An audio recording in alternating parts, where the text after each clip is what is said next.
जैसा कि आप देख रहे हैं मंच पर हमारे साथ देश के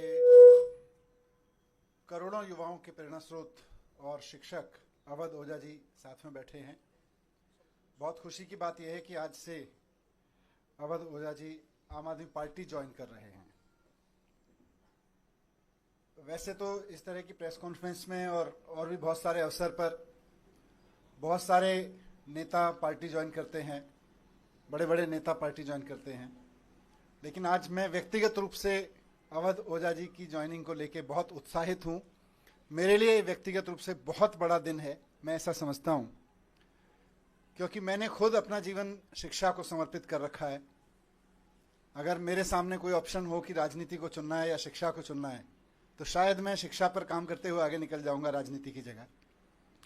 वही जज्बा, वही समर्पण शिक्षा को लेके और अभी तक की पूरी जिंदगी में वही काम मैंने अवध ओझा जी का देखा है। करोड़ों युवाओं को न सिर्फ प्रेरित किया है, बल्कि अपने काम से उन्होंने उनकी ज़िंदगी बदली है। और उसके अलावा भी जिस तरह का काम उन्होंने ऑनलाइन माध्यम का इस्तेमाल करते हुए किया है, तो वे एक बहुत बड़े शिक्षक हैं। आज आम आदमी पार्टी ज्वाइन कर रहे हैं। मैं उम्मीद करता हूं कि उनकी ज्वाइनिंग से हम सब बहुत एनरिच होंगे, देश का शिक्षा तंत्र बहुत मजबूत बनेगा। मैं माननीय अरविंद केजरीवाल जी, हमारे नेता और राष्ट्रीय कन्वीनर से अनुरोध करता हूं कि श्री अवध ओझा जी को फॉर्मल ज्वाइनिंग करा के पार्टी में उनका स्वागत करें।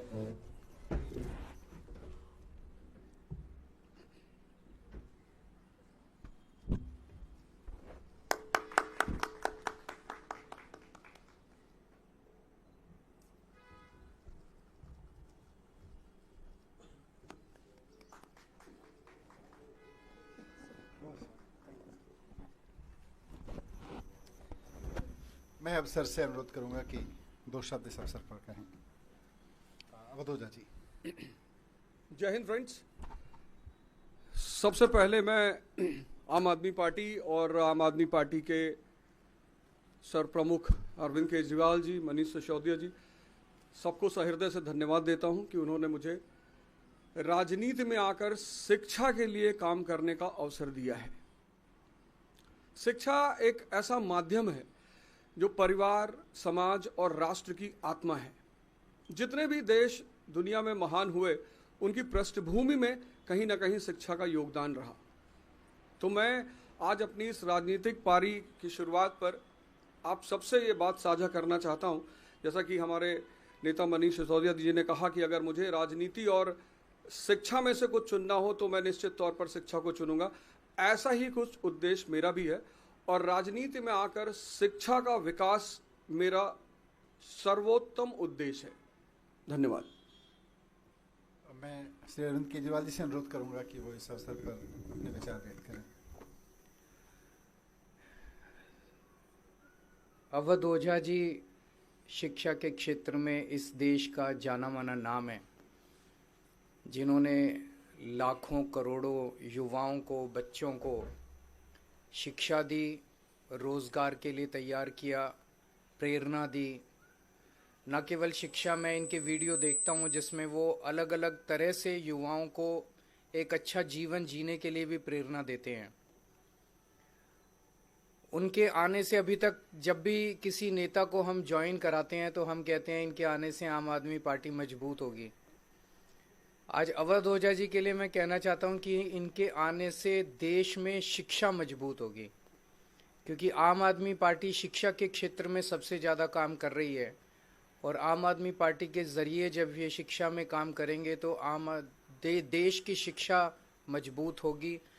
और राष्ट्र निर्माण में शिक्षा का सबसे बड़ा महत्व है, तो राष्ट्र निर्माण मजबूत होगा। एक तरह से हमारी कोशिश ये रहती है कि जिन क्षेत्रों में आम आदमी पार्टी, जो आइडियोलॉजी हमारी है, भ्रष्टाचार निरोधक, शिक्षा, स्वास्थ्य, इन क्षेत्रों में जो भी अच्छे लोग हैं जो काम कर रहे हैं, उनको राजनीति में लाया जाए ताकि राजनीति में आके वो अपना और ज़्यादा योगदान दे सकें। राजनीति में आने से पहले हम लोग भी एनजीओ में काम करते थे, मैं, मनीष जी, और एनजीओ में रहते रहते हमें लगने लगा कि एनजीओ के ज़रिए राजनीति के बाहर एक लिमिटेड तरीके से काम कर सकते हैं, इतना ही काम कर सकते हैं।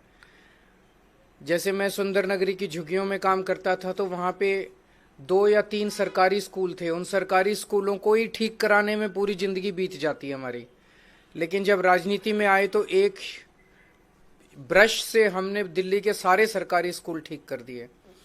तो अवध ओझा जी अब जब राजनीति में आए हैं तो वो शिक्षा के क्षेत्र में, रोजगार के क्षेत्र में खासकर एक बहुत अहम भूमिका निभाने वाले हैं, जिससे दिल्ली को और देश को बहुत फायदा होगा। तो मैं तहे दिल से अवध ओझा जी का पार्टी में स्वागत करता हूं।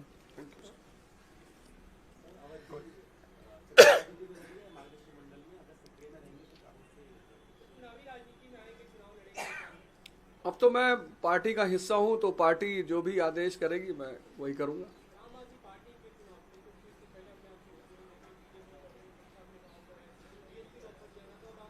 आपने आम आदमी पार्टी की जो शिक्षा का विकास धारा है, सिर्फ उसमें एक आध पॉइंट अगर आप देख लें कि 97% रिजल्ट है 12th का गवर्नमेंट स्कूल का। एक साल में तो 99% आया था। एक साल में 99%। 2015 में सिर्फ 15 लड़कों ने, गवर्नमेंट स्कूल के लड़कों ने IIT मेंस क्वालिफाई किया था। इस बार 783।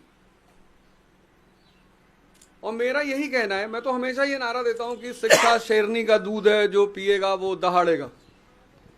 और डॉक्टर सर्वपल्ली राधाकृष्णन जी कहते थे कि 2 क्षेत्रों में देश के अच्छे दिमागों को आगे बढ़ना चाहिए, एक शिक्षा और एक राजनीति।